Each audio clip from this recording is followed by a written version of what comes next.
Hi guys, it's me George. I hope you're all well. I hope everyone's okay. I wanted to do a video today on the Stang, and it's something that I really wanted to talk about because I have a confession to make, and I'll get into it in a sec.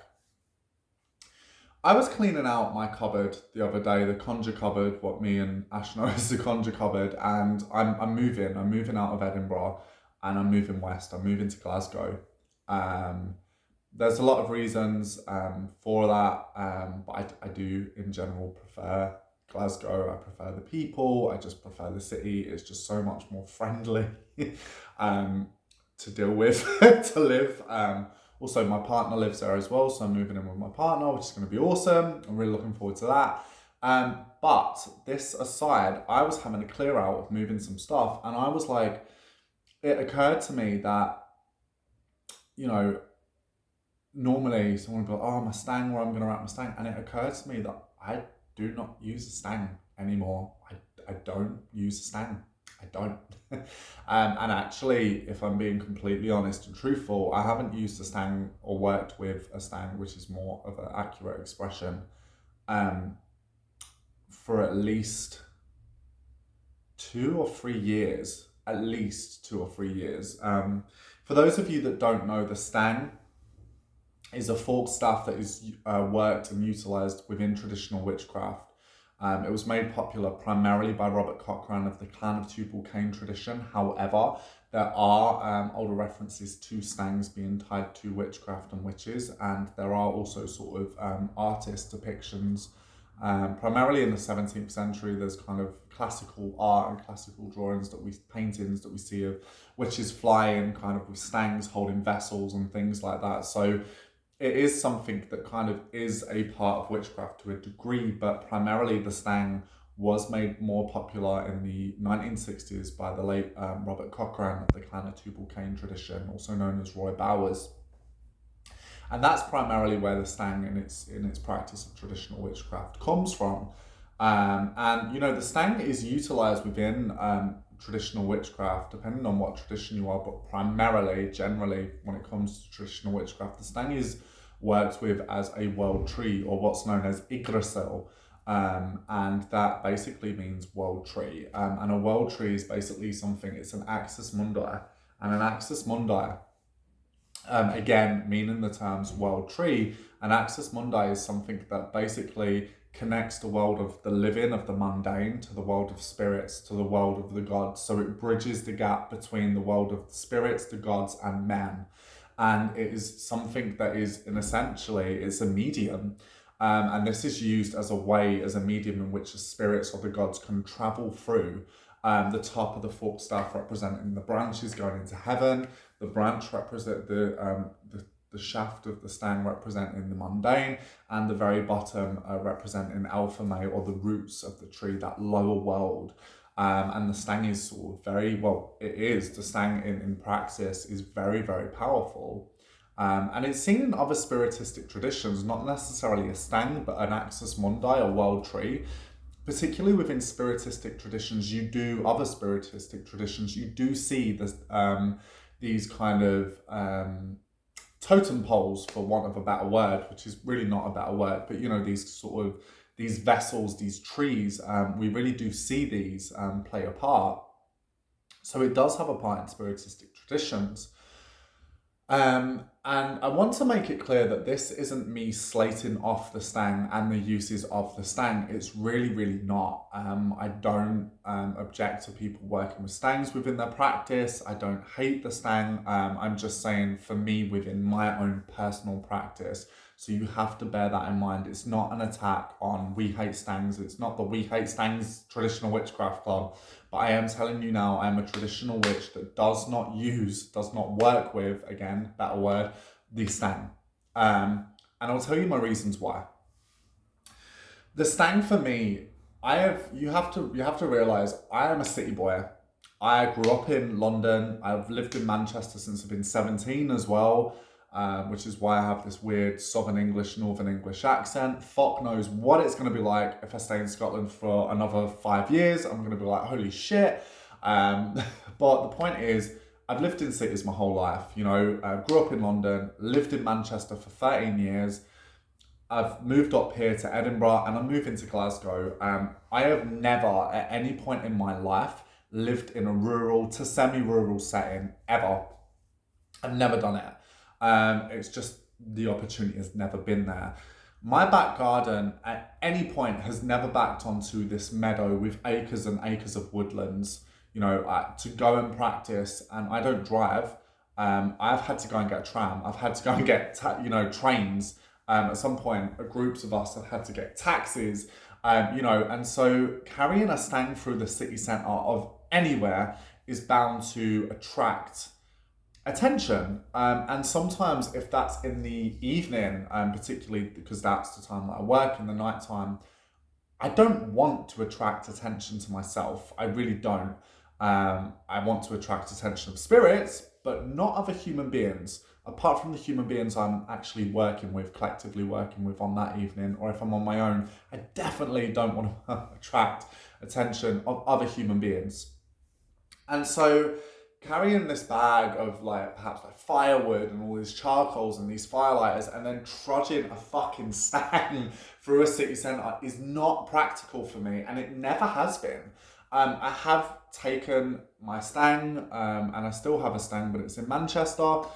I've still taken my stang to the Ridgeway when I walked 87 miles. I took my stang to the Ridgeway, and I walked through that, and that was amazing. And my stang single-handedly was practical then. It saved my life. It saved my feet. It saved my legs. My stang really was a crutch, and it really, really was a crutch. It helped me, and I couldn't have done that walk without it. So it was practical. However, and I have worked with the stang in rituals before, more than a couple of times, but I always used to wrap it up in a bin bag and take it out and get the tram into Manchester City Centre, and then meet one of my craft friends, and we would get a train out to Cheshire and stay all night. But when I would go to another park, which is a nature reserve, which I just have to get a tram, it would take 20 minutes to get there, but it was quite remote, just out from the city centre in Manchester, which was an insane space. To this day, I still kind of feel that pull and that connection to that place. It really was magical. But I never brought my stang with me ever. I'd never done it. I think I'd done it once. So people would be asking, okay, you don't use a stang, so what do you work with as a world tree? Is this, when you lay the compass, have you not got a world tree? Of course I have. But you can lay a compass in front of an actual tree. For me, I'm really down to earth. I'm very practical within my practice. I will lay a compass in front of a tree, and that will be my world tree. Or if I'm not working in front of a tree, which I also do, I'm a witch. I can envision something. You have will, you have intention, you have, thought there, you have kind of your desire there, and we can be envisioned as a world tree, as Yggdrasil. We can be the medium, because we are the person that is communing ultimately with the spirits, So yeah, to me, you don't necessarily, I don't find being a city witch, being someone that has never grown up in a rural place, it is completely impractical for me. It's 120% impractical. And people will be asking, well, okay, what other tool do you use? Is there anything you use kind of in replacement of that? The answer is yes, and this is what I use. I use a bull roarer, which is a flat piece of wood, and you basically, it has a string. I've got a video on my Instagram. For those of you that don't follow me on Instagram, it's the North English Witch, all one word, and I'll come up, and you can, please give me a follow there, give me a subscribe. So yeah, there's a video, and it makes a sound almost like a kind of, strange sound. But that is used to call spirits, that's used to conjure spirits, that's used to conjure intentions, it's used to send forth maledictions, send forth benedictions, to bring weather, to bring rain, to bring wind. This is really, really versatile as a tool. This is incredibly versatile. And for me, living in the city, I literally wrap it up, I do my ritual, I wrap it up, I put it in my pocket, or I put it in my bag, and that's me. That's me done. I'm not carrying sticks through town like Gandalf through the city centre. Like, for me, I'm not going to do that because I will feel like Gandalf, and I don't want to attract unnecessary attention to myself at night. Again, it's not slating anybody off that does this. That's not doing that at all, because people are different and people work different. And ultimately, I'm talking about my praxis. I'm talking about my personal practice, which will be very different from other people's practice. And that's okay. It's just initially my thoughts on it. And people say, well, okay, but a stang is that connection to the world tree. Yeah, you know, how can you do that with a bull roarer? Well, a bull roarer isn't just rigid. This is fluid. This moves. This goes up and down. This goes around, within, without. This twists and turns, smacks you on the fucking head. You know, if you're not careful, and it really can pack a punch. So yeah, you do have to be careful with this. But a bull roarer isn't rigid. It moves different ways. It coils and turns and spins. And that for me is a world tree. You know, it is worked with a world tree. And so, yes, I lay a compass. I do lay a compass round. But again, the compass round I do,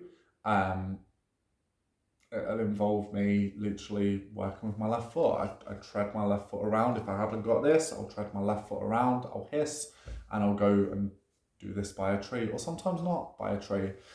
My point is, and it's not to slate the stang off as a tool, because I recognise and I realise how important the tool actually is.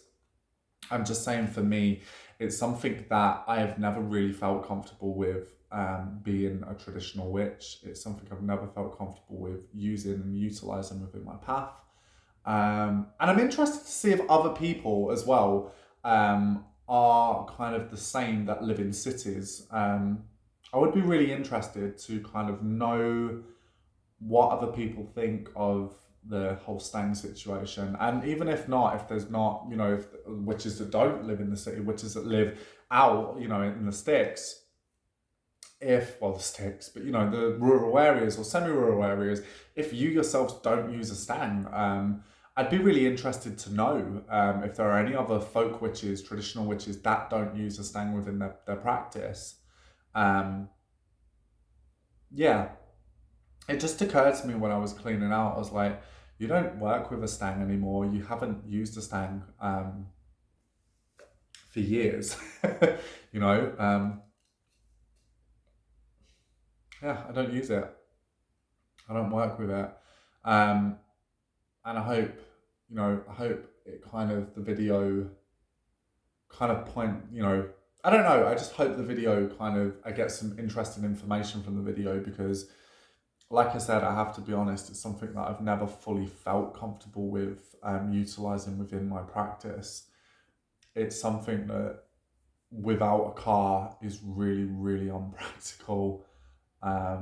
If you live in the city, you don't own a car, it's so unpractical. And it always arouses suspicion, even in the day when I've had it with people, they've been like, oh, what's that? And you're like, I don't really give a shit. I know it sounds bad, but when it comes to the day, if people see me doing some weird shit, that's not my shit. Like, that's your shit. You know, that doesn't bother me. But in the night, I just don't want to attract that attention from anyone.